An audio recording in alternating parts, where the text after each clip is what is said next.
수고하고 무거운 짐진 자들아 다 내게로 오라. 내가 너희를 쉬게 하리라. 나는 마음이 온유하고 겸손하니 나의 멍에를 메고 내게 배우라. 그리하면 너희 마음이 쉼을 얻으리니 이는 내 멍에는 쉽고 내 짐은 가벼움이라 하시니라. 아멘. 한번 따라해 보실까요? 하나님을 기쁘시게 하는 교회,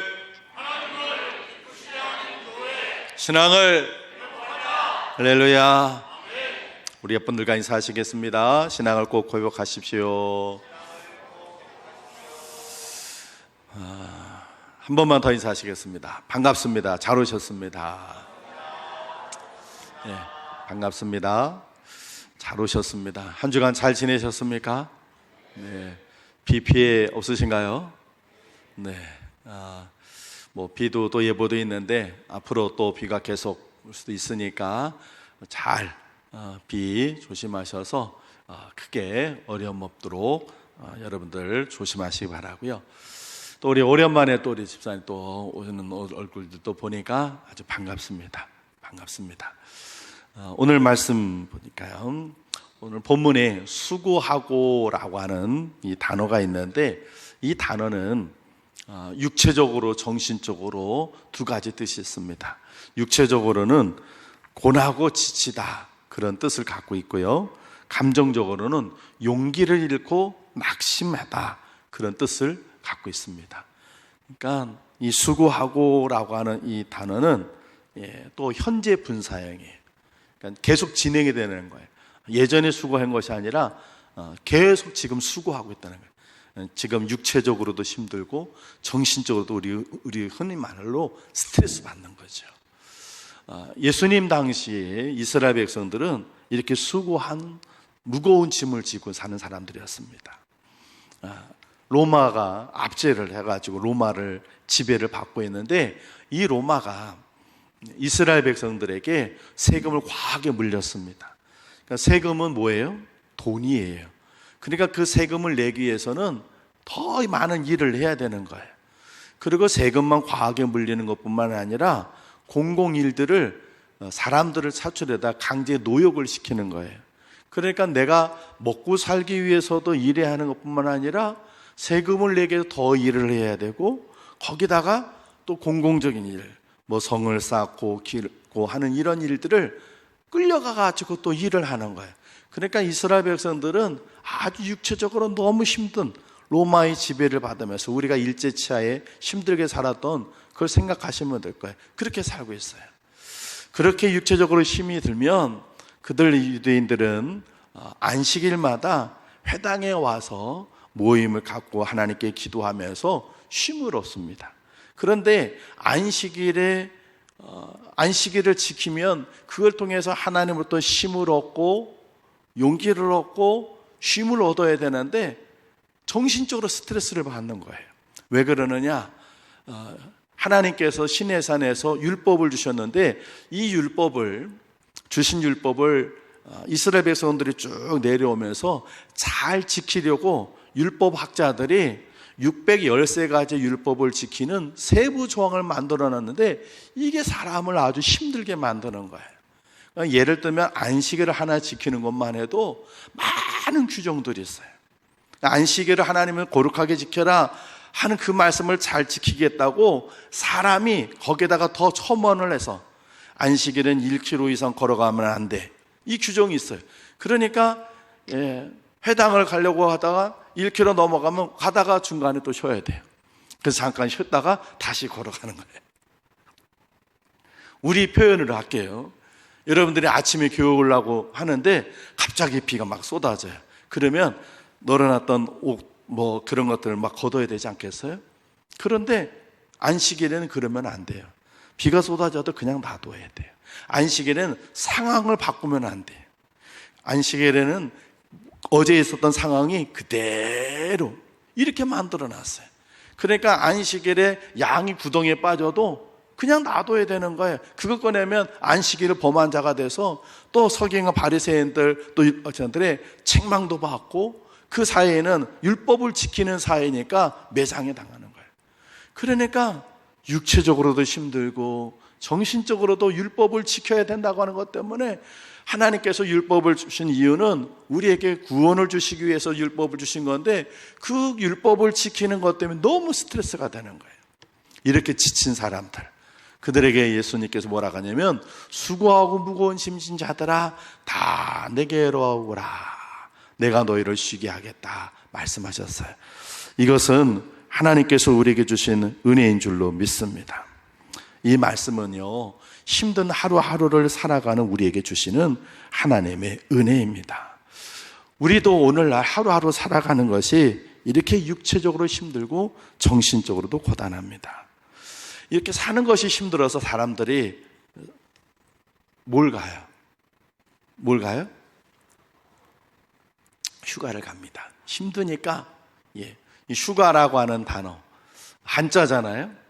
실휴자. 또 무슨 가짜는 무슨 가짜일까요? 집가, 우리 아는 건 집가밖에 없으니까 집가가 아니라 틈가예요. 틈을 내서 쉰다, 그런 뜻이.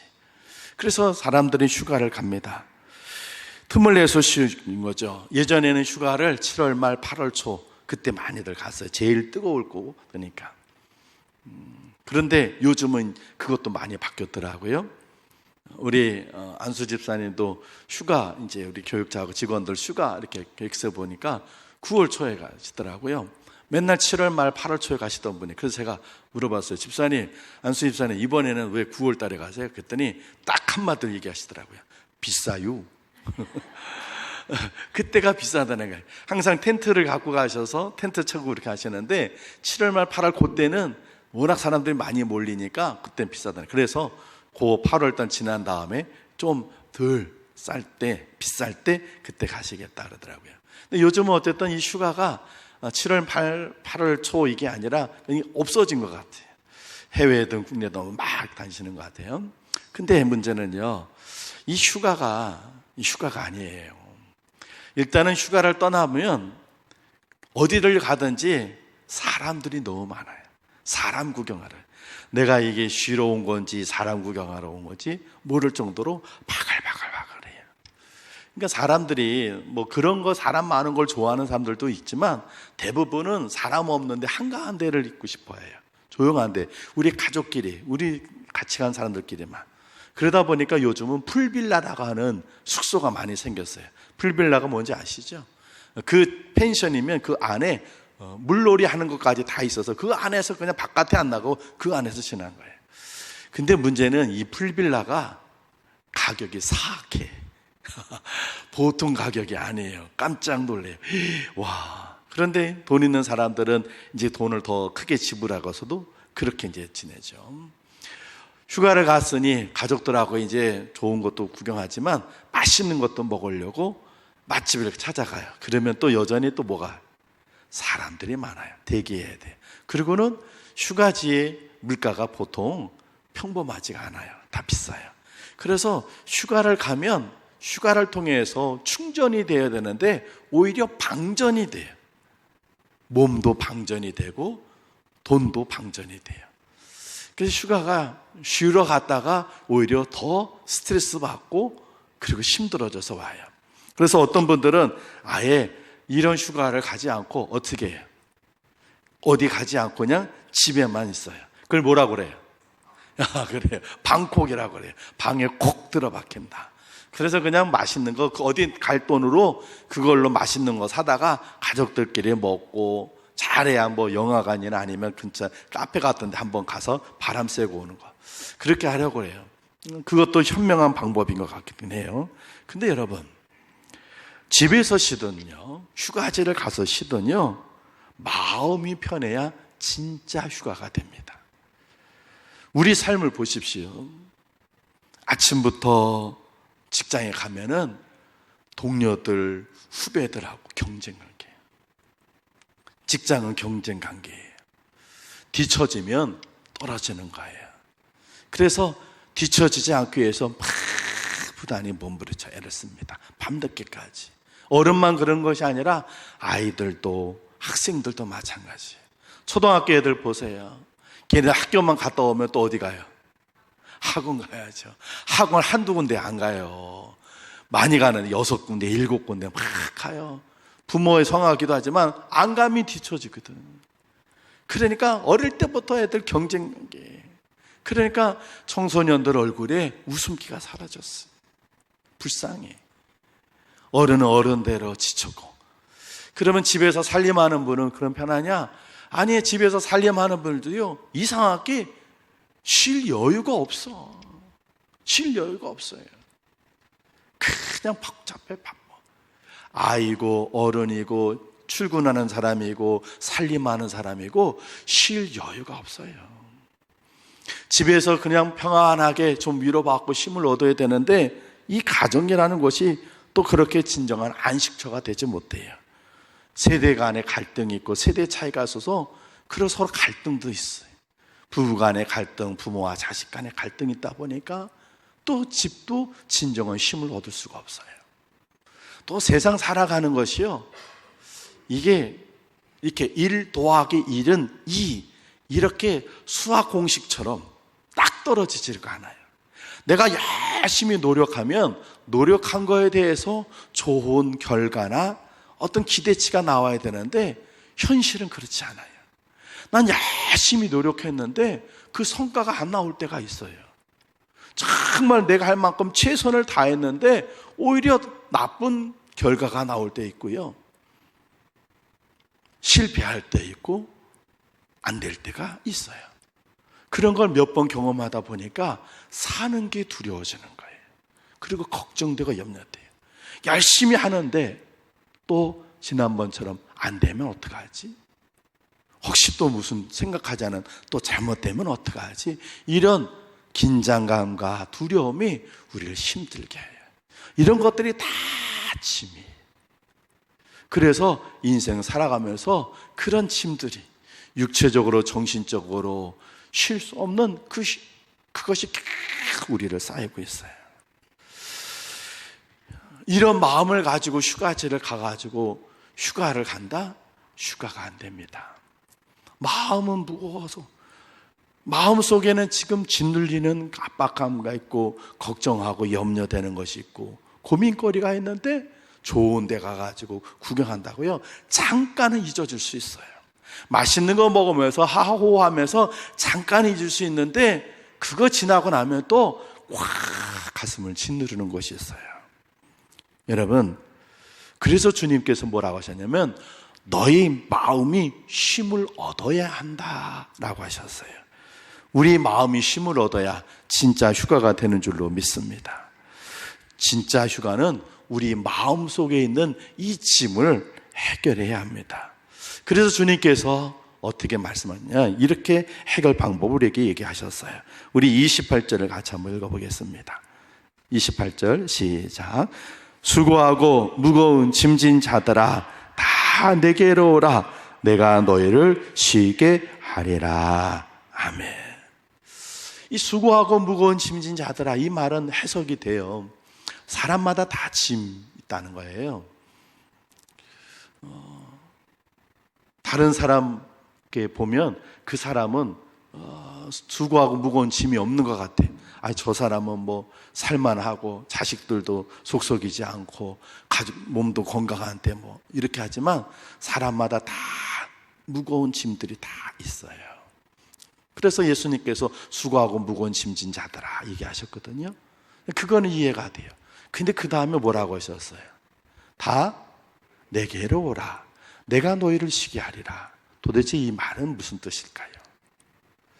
다 내게로 오라 하는 뜻은 무슨 말일까요? 내가 너희를 쉬게 하겠다. 이거는 어떤 의미일까요? 자, 다 내게로 오라 하셨는데 그 말은 뭘까요? 오늘 이렇게 예배당에 주일날 예배 시간에 하나님 앞에 나오라는 말일까요? 내게로 오라 하는 그 말씀이 교회 와라 그런 말씀일까요? 예배 시간에 나와라 하는 말씀일까요? 아니면 새벽 기도나 금요 심야 기도처럼 기도 시간에 나와서 너 무거운 짐 갖고 기도 좀 해 이런 말씀일까요? 아니면 주님 저 좀 도와주세요. 그리고 주님 앞에 자신을 내려놓는 것일까요? 무엇일까요? 다 맞습니다. 예배당에 오는 것도 주님께로 나오는 것이고요. 기도 시간에 하나님 앞에 나오는 것도 그것도 주님께로 나가는 것이고요. 내가 예배당에 기도 시간에 나오지 못하고 내가 집에서 주님, 제가 지금 이런 짐이 있어요. 주님 저 좀 도와주세요 하고 주님의 임재를 구하고 주님께 나가는 것, 그것이 다 마찬가지입니다. 여러분, 주님께로 가는 사람만이 쉼을 얻게 되는 줄로 믿습니다. 중요한 것은요, 주님을 믿고 주님께 나가는 거예요. 예수 그리스도라고 하는 그분을 믿고 주님께 나가는 것. 그것이 기도를든 그것이 예배이든 그것이 주님과의 개인적인 만남이든 그건 중요치 않아요.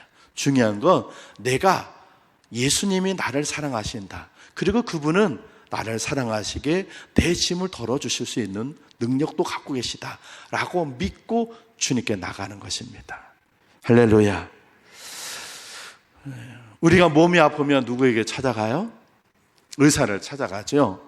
그런데 우리가 대한민국 의사를 많이 알아요. 명의를 잘 알아요. 그래서 그 의사와 막 우리가 교제를 해요. 제가 한번 흉내를 내볼게요. 어느 영화의 한 장면인데, 오늘 그 주중에 이제 제가 설교 준비를 하면서 비가 주일날로 온다는 해가지고 사실은 헤드셋도 준비했어요. 비가 오면 이거 쓰고서 앞으로 나가려고. 그런데 비가 아침에 안 와가지고 이거는 그냥 멈췄어요. 설교 준비하면서 좀 여러분들이 조금 웃으시라고 내가 흉내를 한번 내볼게요. 영화의 한 장면이에요. 내가 사우나도 가고 내가 밥도 같이 먹고 웃자고 한 거예요. 네, 영화의 한 장면. 네, 어떤 영화인지 뭐 보신 분도 아시고 또 아신 분 아시죠? 어떤 장면이 나오죠. 힘이 드네.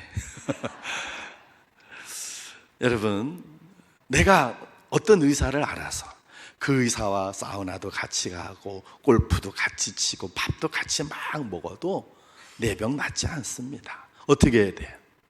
어떻게 해야 돼요? 의사에게 찾아가서 내가 이렇게 지금 아파요 하고 내 병을 얘기하고 그 의사로부터 진단을 받아서 처방을 받아야 내 병이 낫는 거예요.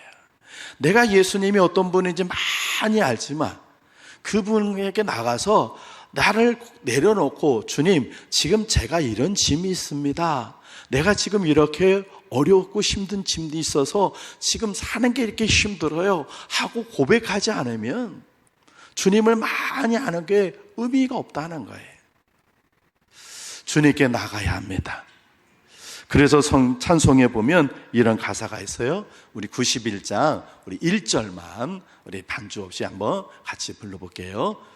슬픈 마음 있는 사람 예수 이름 믿으면 영원토록 변함없는 기쁜 마음 얻으리.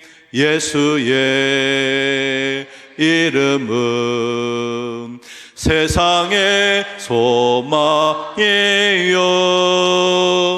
예수의 이름은 천국의 기쁨일세. 아멘. 슬픈 마음 있는 사람은 누구에게요? 주님께 나가라는 거예요. 또 365장에 보면 1절만 우리 같이 한번 불러볼까요? 시작. 마음속에 근심 있는 사람 주 예수 앞에 다 아뢰어라. 슬픈 마음 있을 때에라도 주 예수께 아뢰라. 주 예수 앞에 다 아뢰어라. 주 우리의 친구님 무엇이나 근심하지 말고 주 예수께 아뢰라. 아멘. 사랑하는 성도 여러분, 주님은 하나님의 아들이십니다. 그분은 저와 여러분을 위해 십자가에 못 박히셔서 돌아가셨습니다. 그분은 저와 여러분을 사랑하십니다. 할렐루야. 저를 사랑하셔서, 여러분을 사랑하셔서 십자가에서 희생하셔서 돌아가셨습니다. 그분이 우리를 왜 안 도와주시겠습니까? 저와 여러분을 살리기 위해 십자가에 당신의 생명을 바치신 분이 왜 우리를 모른 척 하시겠습니까? 그분은 하나님이십니다. 믿으십니까? 그래서 그분은 놀라운 능력도 갖고 계시는 분이십니다. 보리떡 5개와 물고기 2마리로 5,000명을 먹이고도 12강제를 남게 하신 하나님, 주님이십니다. 말씀만으로 수많은 병자들을 다 고쳐주셨고 죽은 나사로도 살리신 분이 그분이십니다. 바람과 풍랑도 꾸짖으셔서 잔잔케 하신 분이 그분이십니다. 그분을 믿고 나가는 모든 사람은 이 땅에서 진정한 휴가를 누리게 될 것입니다. 그분께 나아가는 사람은 참된 안식을 얻게 되는 줄로 믿습니다. 그런데 그분을 알면서도 그분께 나아가지 않는 사람은 그 삶은 여전히 힘들게 될 것입니다. 여러분들이 잘 아시는 이야기 가운데 6.25 때 한 군인이 집차를 몰고 가는데 저 길의 앞길에 할머니 한 분이 짐을 지고 피난을 가시는지 끙끙거리고 가세요. 할머니 잘 타세요. 그리고 이 군인이 할머니를 태워드립니다. 그리고는 운전해서 가는데 뒤에서 끙끙거리는 소리가 또 여전히 나요. 도대체 뭐지? 그리고 뒤를 돌아보니까 할머니가 뭐하고 계세요? 짐을 그냥 머리에 그대로 이고 계시는 거예요. 할머니 그 짐을 내려놓으세요. 그랬더니 할머니가 뭐라고 그러셨다고요? 아유 군인 양반, 차 태워준 것만 해도 고마운데 이 짐까지 어떻게 내려놔? 그러더라는 거예요. 할머니, 그 짐을 거기다 내려놓으면 편하실 텐데 그 차를 편하게 타고 가면서도 짐을 머리에 지고 가요. 그런데 여러분, 우리가 예수님 믿는 거 똑같이, 예수님께서 우리를 십자가 피 흘려서 우리는 생명 얻어 구원받았어요. 그런데 우리는 그 사랑을 알면서도 우리의 짐은 주님께 맡기지 못하고 이렇게 얘기해요. 아유 예수님, 나를 위해 십자가에 달려 돌아가 주신 것만 해도 고마운데 내 짐까지 어떻게 주님께 맡겨요? 이 짐은요 제가 그냥 끌어안고 갈게요. 그래서 인생 살아가면서 그 무거운 짐으로 자식, 내 건강, 내 노후, 인간관계, 직장, 여러 가지 그 짐을 다 끌어안고 그 힘들게 하루하루를 살아가고 있어요. 그런 주님께서 얘기하시는 거예요. 내게 와. 그러면 내가 너희를 쉬게 할게. 사랑하는 성도 여러분, 주님을 믿고 주님께 나아가시길 바랍니다. 예배를 드리던, 새벽 기도를 드리던, 또 여러분 집에서 하시던 이렇게 하셔야 돼요. 주님, 두 손을 모으고 마음은 활짝 열고, 주님, 제가 지금 너무 힘이 들어요. 주님, 저에겐 지금 이런 짐이 있습니다. 주님은 다 아시지만 주님은 우리 입으로 당신께 고백하길 원하시니까 솔직하게, 주님, 제가 이런 짐 때문에 사는 게 너무 힘이 듭니다. 사람들은 모르지만 저에게는 지금 이런 아픔들이 있어요. 주님, 도와주세요. 그리고 주님께 나아가십시오. 마음을 열고 여러분들이 주님께 여러분의 짐을 갖고 나아가면 주님께서 그 짐을 덜어주실 줄로 믿습니다. 짐을 가볍게 해주실 수도 있고 짐을 이겨낼 힘도 주실 거예요. 내가 너희를 쉬게 하리라, 그 의미가 도대체 뭘까요?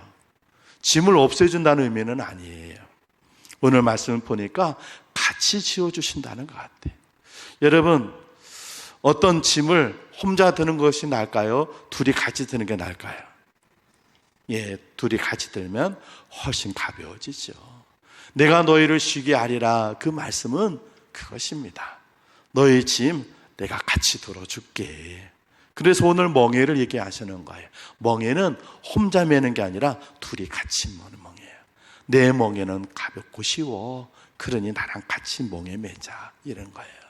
주님께 나아갈 때 우리는 주님이 주시는 참된 안식을 얻게 될 줄로 믿습니다. 그것이 진짜 휴가입니다.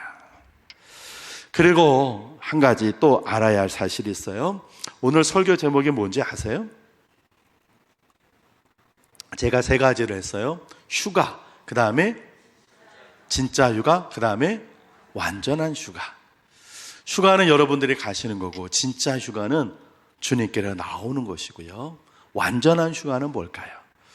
우리가 이 땅을 살아가면서 주님께 나아가서 주님이 우리의 짐을 덜어주시는데, 그렇다고 해서 이 짐이 완전히 없어지는 건 아니에요.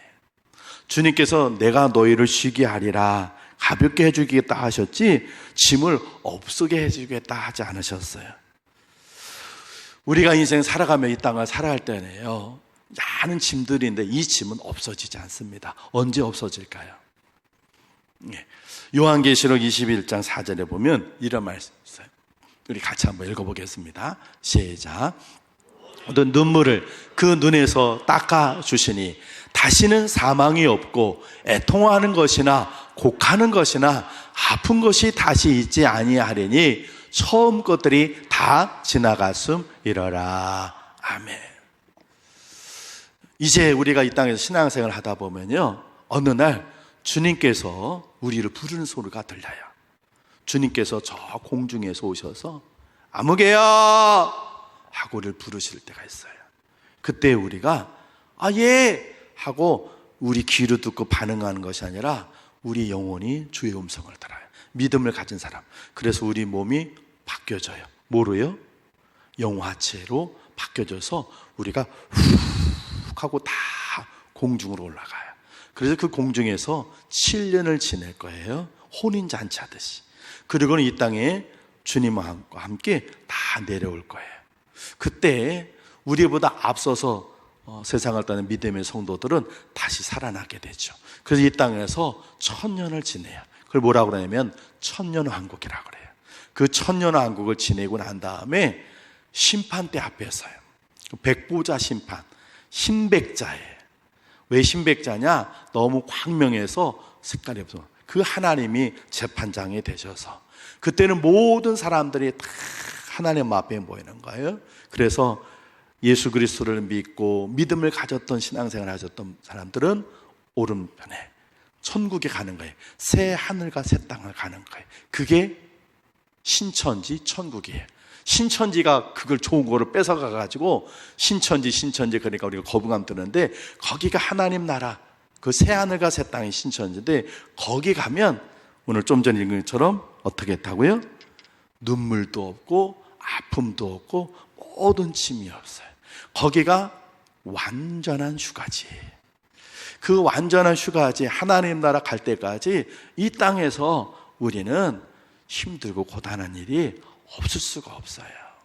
그래서 찬송가 412장 보면 4절에 이런 가사가 있어요. 우리 4절 같이 한번 불러볼까요? 시작. 이 땅 위에 험한 길 가는 동안 참된 평화가 어디 있나.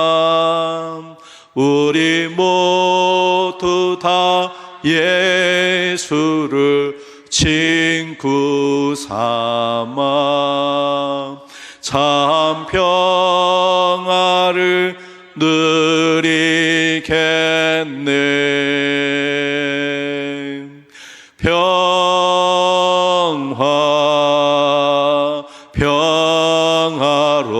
평화로다. 하늘 위에서 내려오네. 그 사랑의 물결이 영원토록 내 영혼을 덮으소서. 아멘. 사실은 이 가사가 조금 바뀌어야 돼요. 왜냐하면 하늘 위에서부터 내려온다가 아니라 하나님 나라에서 이루어진다예요. 참된 평화, 진짜 평화는 하나님 나라에서 이루어지는 줄로 믿습니다. 그때까지, 우리가 하나님 나라 갈 때까지 이 땅은요, 고단하고 힘든 인생이에요. 여러분들에게 날마다 좋은 날만 있지 않을 겁니다. 사는 게 힘들어질 거예요. 어려울 거예요. 또 예수 믿는 믿음을 가지고 살아가기에 더 힘들어질 거예요. 그러나 여러분, 우리에게 누가 계세요? 주님이 계시잖아요. 할렐루야. 그 주님이 우리와 함께 하셔서 우리의 짐을 들어주실 줄로 믿습니다. 그 주님께서 내게로 오라 하셨습니다. 주님을 아는 것에 그치지 마시고 주님께는 나가시길 바랍니다. 이번 여름에 여러분들 이제 휴가 잘 계획해서 잘 다녀오십시오. 그러나 진짜 휴가는 누구에게로 가야 돼요? 주님께로 가야 돼요. 그래서 주님이 주시는 그 쉼, 주님이 주시는 그 안식, 그거를 통해서만 진짜 휴가가 될 수 있고, 그리고 그럼에도 불구하고 주님이 도와주시면 여전히 우리가 짊어지는 짐이나 어려움들이 있어요. 이 모든 것들이 다 끝나는 거는 어디 가서요? 하나님 나라 갈 때, 그때 하나님 나라에서 완전한 휴가가 있으니까 그때까지 우리가 힘들 때라도 좀 참고 견디며 주님과 함께 갈 때 이기고 승리하게 될 줄로 믿습니다. 진짜 휴가 여러분에게 있어지기를 바라고, 또 완전한 휴가 그날에 갈 때까지 여러분들 믿음 안에서 실족하지 않고 승리하는 여러분 되시기를 주님의 이름으로 축원을 드립니다. 기도하겠습니다. 하나님 아버지, 수고하고 무거운 짐진 자들아 다 내게로 오라 하셨는데 이 땅에 사는 게 너무 힘이 듭니다. 주님, 육체도 힘들고 정신적으로도 힘들고 많은 짐을 짊어 또 그렇게 살아가는 우리들에게 내게 오라, 내가 너희를 쉬게 해주겠다 하신 약속하신 주님, 저희들이 여름에 휴가도 가지만 이 여름에 진짜 휴가를 얻기를 소망합니다. 주께 나아갑니다. 주님 도와주시옵소서. 우리의 무거운 짐 같이 지워주시옵소서. 주님의 멍에 같이 매서 우리가 혼자 하는 것이 아니라 주님의 도우심으로 이 무거운 짐들 잘 극복하고 이겨낼 수 있도록 도와주시옵소서. 또 그렇게 살지만 완전한 휴가는 하나님 나라에서 있어짐을 저희들이 잊지 않게 해주셔서 고단하고 힘든 인생길이지만 잘 참고 견뎌낼 수 있도록 도와주시옵소서. 하나님 나라는 소망을 품고 또 믿음으로 살아가는 우리 모두 되게 만들어 주옵소서. 예수님 귀하신 이름으로 기도합니다. 아멘.